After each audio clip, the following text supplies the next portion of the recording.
দিয়েছেন, এজন্য কি আমরা খুশি না বেজার? খুশি হলে সকল অন্তর থেকে আবারও জোরে সরে বলি আলহামদুলিল্লাহ। মুআজ্জাজ মুহতারাম, সম্মানিত মুসল্লিয়ানি কেরাম, আমার প্রাণ প্রিয় মুরব্বী বাবারা, আল্লাহ রব্বুল আলামিন আল্লাহ তাআলার মাখলুকাতের মধ্যে আল্লাহ রব্বুল আলামিনের মাখলুকাতের মধ্যে সর্বশ্রেষ্ঠ মাখলুকাত হিসেবে নির্বাচিত করেছেন ইনসানকে। কাকে? ইনসানকে, মানুষকে। এই মানব জাতির মধ্যেও আল্লাহ রব্বুল আলামিন আবার শ্রেষ্ঠত্ব দান করেছেন। এই মানব জাতির মধ্যে আবার শ্রেষ্ঠত্ব দান করেছেন উম্মতে মুহাম্মাদী, যেই উম্মত হওয়ার জন্য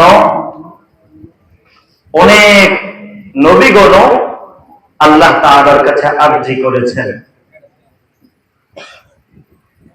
শেষ পর্যন্ত আল্লাহ তাআলা হযরত ঈসা রূহুল্লাহর দোয়াকে কবুল করেছেন। তিনি কিয়ামতের আগ মুহূর্তে আসবেন, নবী হিসেবে নয়, উম্মতে মুহাম্মাদী হিসেবে তিনি দুনিয়ার জমিনে আগমন করবেন। আমরা এমন এক নবীর উম্মত, যেই নবী হলো সকল নবী রাসূলগণের সর্দার। আল্লাহ তাআলার মাখলুকাতের মধ্যে মানব, যত মানব আছে মানবদের মধ্যে শ্রেষ্ঠ চরিত্রের অধিকারী তিনি হলেন হযরত মুহাম্মদ মুস্তাফা সাল্লাল্লাহু আলাইহি ওয়াসাল্লাম। আল্লাহ রাব্বুল আলামিন কোরআনুল কারীমে ইরশাদ করেন, ইন্নাকা লাআলা খুলুকিন আযীম।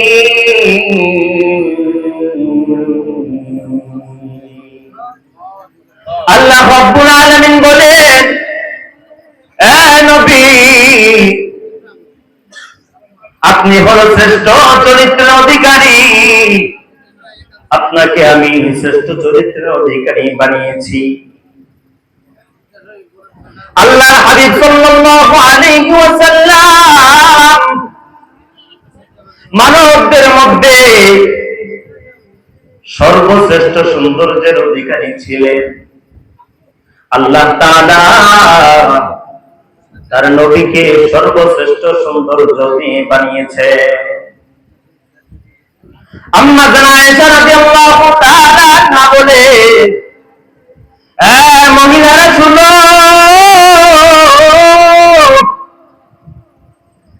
হযরত ইউসুফ আলাইহিস সালাতু ওয়াস সালামকে যখন রাজদরবারের মহিলারা দেখলো ইউসুফ আলাইহিস সালাতু ওয়াস সালামের সৌন্দর্য দেখিয়া কখন যেন ছুরি দিয়ে হাত কেটে ফেললো, মহিলারা নিজেও টের পেল না। এ মহিলারা শুনো,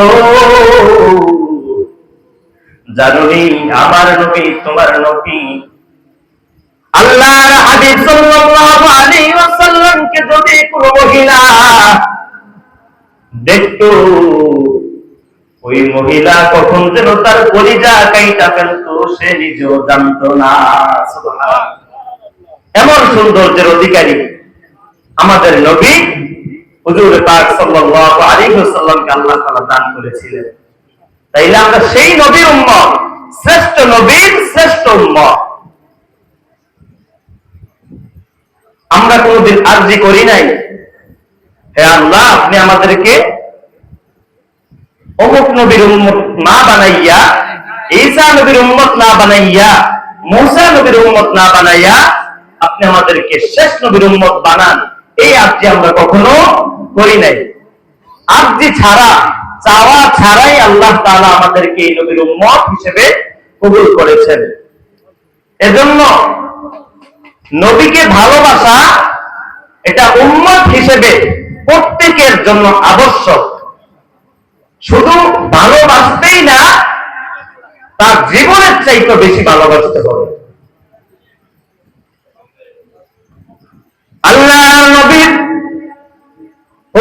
সাল্লাল্লাহু আলাইহি ওয়াসাল্লাম ওমর ফারুক রাদিয়াল্লাহু তাআলা কে জিজ্ঞাসা করেন, হে ওমর, আমি নবীকে তুমি কতটুকু ভালোবাসো? ওমর ডাক দিয়া বলে, ইয়া রাসূলুল্লাহ, ইয়া হাবিবাল্লাহ, নবী গো, আমি ওমর আমার যত ধন সম্পদ আছে, আমার যত সম্পদ আছে, সকল সম্পদ থেকে আমি নবীকে আপনাকে সবচেয়ে বেশি ভালোবাসি। আল্লাহর নবী বলেন, হে ওমর, তুমি এখনো পর্যন্ত মুমিন হতে পারো নাই, প্রকৃত ঈমানদার হতে পারো নাই রে। আবার জিজ্ঞাসা করলেন, হে ওমর, তুমি আমি নবীকে কতটুকু ভালোবাসো বলো না। ওমর ফারুক রাদিয়াল্লাহু তাআলা আবার ডাক দিয়ে বললেন, ইয়া রাসূলুল্লাহ, ইয়া হাবিবাল্লাহ, নবী গো, আমার সন্তানাদি, আমার স্ত্রী, আমার মা বাবা সবার থেকে আপনাকে বেশি ভালোবাসি। আল্লাহর হাবিব আবার ডাক দিয়ে বললেন, হে ওমর, এখনো পর্যন্ত তুমি প্রকৃত মুমিন হতে পারো নাই। আবার জিজ্ঞাসা করলেন, হে ওমর, আবার বলো তুমি আমাকে কতটুকু ভালোবাসো? ওমর ফারুক রাদিয়াল্লাহু তাআলা আবার কিছুক্ষণ চুপ থেকে ভেবে চিন্তে আবার উত্তর দিলেন, ইয়া রাসূলুল্লাহ, ইয়া হাবিবাল্লাহ, নবী গো, আমি ওমর আমার নিজের জীবনের চাইতেও আমি নবী আপনাকে বেশি ভালোবাসি। সুবহানাল্লাহ। আল্লাহর হাবিব ডাক দিয়ে বললেন, হে ওমর, আল্লাহর কসম করে বলি, এখন পর্যন্ত তুমি মুমিন ছিলে না যখন তুমি বললে যে তুমি নিজের থেকে বেশি ভালোবাসো, সাথে সাথে তুমি প্রকৃত ঈমানদার হতে পেরেছো। সুবহানাল্লাহ। এই ঘটনার দ্বারা, এই হাদিসের দ্বারা আমরা বুঝতে পারি নিজের জীবনের থেকেও বেশি ভালোবাসতে হবে কাকে? নবীকে। আল্লাহর হাবিব বলেন, লা ইউমিনু আহাদুকুম হাত্তা আকুনা আহাব্বা ইলাইহি মিন ওয়ালিদিহি ওয়া ওয়ালাদিহি ওয়ান নাসি আজমাইন। সাহাবীরা, আমার উম্মতেরা শুনো, তোমাদের মধ্য থেকে ওই ব্যক্তি ততক্ষণ পর্যন্ত প্রকৃত মুমিন হতে পারবে না, প্রকৃত ঈমানদার হতে পারবে না, যতক্ষণ না পর্যন্ত সে মিন ওয়ালিদিহি, তার সন্তানাদি, ধন সম্পদ, ওয়া ওয়ালাদিহি, এবং তার মা বাবা, ওয়ান নাসি আজমাইন, এবং সমস্ত মানুষ থেকে আমি নবীকে বেশি না ভালোবাসবে, ততক্ষণ পর্যন্ত ওই ব্যক্তি মুমিন হতে পারবে না। তবে ভালোবাসার পদ্ধতিও আল্লাহর হাবিব শিখিয়ে দিয়েছেন। যেমনি ভাবে বলেছেন যে আমি নবীকে বেশি ভালোবাসতে হবে, ভালোবাসাটা কিভাবে বাঁচতে হবে সেটাও আল্লাহর হাবিব শিখিয়ে দিয়েছেন। অপর এক হাদিসে আল্লাহর হাবিব বলেন, মান আহাব্বা সুন্নতি ফাকাদ আহাব্বানি ওয়া মান আহাব্বানি কানা মাই ফিল জান্নাহ। আমার উম্মতের দল, আমি নবীকে বেশি ভালোবাসতে হবে। শুধু বলবা যে আমি নবীকে ভালোবাসি ভালোবাসি, নবীর কোন সুন্নত তুমি আঁকড়ে ধরবা না, নবীর কোন সুন্নত তোমার মধ্যে থাকবে না, নবীর লেবাস তোমার মধ্যে থাকবে না, নবীর ওই সুন্দর দাড়ি মোবারক তোমার মধ্যে থাকবে না, নবীর সুন্দর পোশাক তোমার মধ্যে থাকবে না। যেই নবী সারাটা রাত নামাজ পড়তে পড়তে পড়তে নিজের পা মোবারক ফুলিয়ে ফেলেছেন। আর তুমি নবীকে ভালোবাসা আল্লাহর নবী নামাজ পড়েছেন আর তুমি নামাজ ছেড়ে দাও।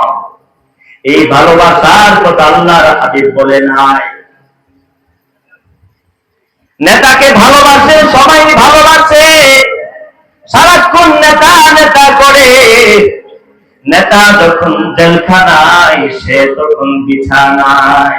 এমন ভালোবাসার কথা আল্লাহর হাবিব বলে নাই, ঠিক কিনা? আল্লাহর হাবিব বলেন, মান আহাব্বা সুন্নতি, এই যে আমি নবীর সুন্নতকে ভালোবাসবে, ফাকাদ আহাব্বানি, সে যেন আমি নবীকে ভালোবাসলো। ওয়া মান আহাব্বানি, আর যে উম্মত আমি নবীকে ভালোবাসবে, ওয়া মান আহাব্বানি কানা মাই ফিল জান্নাহ, আর যে ব্যক্তি আমি নবীকে ভালোবাসবে, জানো রে, সেই ব্যক্তি আমি নবীর সাথে একই সাথে জান্নাতে বসবাস করবে।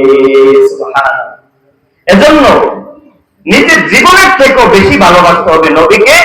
আর ভালোবাসার পদ্ধতি হলো, নবী জীবনে যা কিছু করেছেন, যা কিছু বলেছেন করার জন্য, এগুলো আমাদের আঁকড়ে ধরতে হবে, এগুলোই করতে হবে। আল্লাহ নবীর সুন্নতকে নিজের মধ্যে ফিট করতে হবে, তাইলে আমি নবীকে পরিপূর্ণ ভালোবাসতে পারবো। 2 নাম্বার, এই পৃথিবীর মধ্যে কোন জায়গায় যদি আল্লাহর হাবিবের শান নিয়ে কটূক্তি করা হয়, কেউ যদি আল্লাহর নবী কে না মেনে নিজে নবী দাবি করে, অথবা নবীর নামে কোনো কুলাঙ্গার অপপ্রচারণা করে, তাইলে তার সাথে আমাদের যুদ্ধ করতে হবে, তাইলে আমরা নবীকে পরিপূর্ণ ভালোবাসতে পারবো। উহুদের ময়দানে মুসলমানদের শেষ পর্যায়ে কঠিন পরিস্থিতি, মুসলমান পরাজয় হয়ে যাবে, পরাজয় অবস্থা। মুসলমানের সংঘর্ষ লেগে গেল না চিনার কারণে। 2 পার্শ্বে কাফের, মাঝখানে মুসলমান পড়ে গেল। আল্লাহর হাবিব এক কোণায় অবস্থিত, সুযোগ পেয়ে কাফেররা আল্লাহর হাবিবকে আঘাত করলো। আল্লাহর হাবিবের শিরস্ত্রাণের 2টা করা আল্লাহর হাবিবের চেহারা মোবারকে ঢুকে গেল। হযরত আবু বকর রাদিয়াল্লাহু তাআলা আনহু দেখলেন রক্তে রঞ্জিত হয়ে গেল আল্লাহর হাবিবের চেহারা মোবারক। আবু বকর দৌড়ে আসলেন ওই কড়াগুলো উঠানোর জন্য। পিছন দিক দিয়ে আবু উবাইদা ইবনুল জাররাহ ডাক দিয়ে বললেন, হে আবু বকর, আল্লাহর দোহাই লাগে, তুমি কড়াগুলো তুইলো না। আমি অদম রে, আল্লাহর হাবিবের শিরস্থানের এই কড়াগুলো আমাকে তোলার সুযোগ দাও। বারবার অনুরোধ করার পর একটা কড়া যখন তুলতে গেলেন, কামড় দেওয়ার সাথে সাথে আবু উবাইদার একটা দাঁত পুরো ভেঙে গেল। আর একটা যখন উঠাতে গেলেন, আবার অনুরোধ করলেন, হে আবু বকর, আমি অদমকে আবার এটা তোলার সুযোগ দাও রে, আমি অদম যেন আল্লাহর হাবিবের এই করাটা তুলতে পারি। আবার দাঁত দিয়ে কামড় দিলে আরেকটা করা তোলার সময় আরেকটা দাঁত ভেঙে গেল। হে মুসলমান ইমানদার আল্লাহর গোলাম, সাহাবায়ে কেরাম কতই না নবীকে ভালোবাসতেন, নিজের জীবনটা আল্লাহর হাবিবের জন্য, আল্লাহর জন্য সুপর্দ করে দিয়েছিলেন। আল্লাহর হাবিবের উপর যেন তীর লাগতে না পারে, প্রত্যেকটা সাহাবী আয়েশা আল্লাহর হাবিবের উপরে এভাবে ডাকনা স্বরূপ দাঁড়িয়ে গেলেন। কাফেররা তীর মারতে লাগলো, সব তীর সাহাবায়ে কেরামের পিঠের মধ্যে গাঁথতে লাগলো, আল্লাহর হাবিবের উপর তীর লাগতে দেয় না। এই যুগে বর্তমান পরিস্থিতিতে আল্লাহর হাবিব দুনিয়ার জমিনে নাই, এই পরিস্থিতিতে যদি কোন কুলাঙ্গার আল্লাহর হাবিবের শেষ নবী হিসেবে না মেনে নিজে নবী দাবি করে, তাইলে আমরা জীবন দিয়েও হলো তার যুদ্ধ করব কি করব না। কারণ আল্লাহর হাবিব বলে নানা খাতামুন নাবিয়িনা লা নাবিয়্যা বাদি, আমি শেষ নবী, আমার পরে আর কোন নবী আসবে না। মুহতারাম হাজিরিন, সময় খুবই অল্প। হযরতের উস্তাদ মুহতারাম ওনার আদেশে অল্প কিছু কথা বললাম, টুকটাক এগুলোর মধ্য থেকে যাচাই বাছাই করে আল্লাহ রাব্বুল আলামিন সকলকে আমল করার তৌফিক দান করুন। সকলে বলি আমিন। ওয়া আখিরু দাওয়ানা আলহামদুলিল্লাহি রাব্বিল আলামিন। ওয়াসসালামু আলাইকুম ওয়া রাহমাতুল্লাহি ওয়া বারাকাতুহু।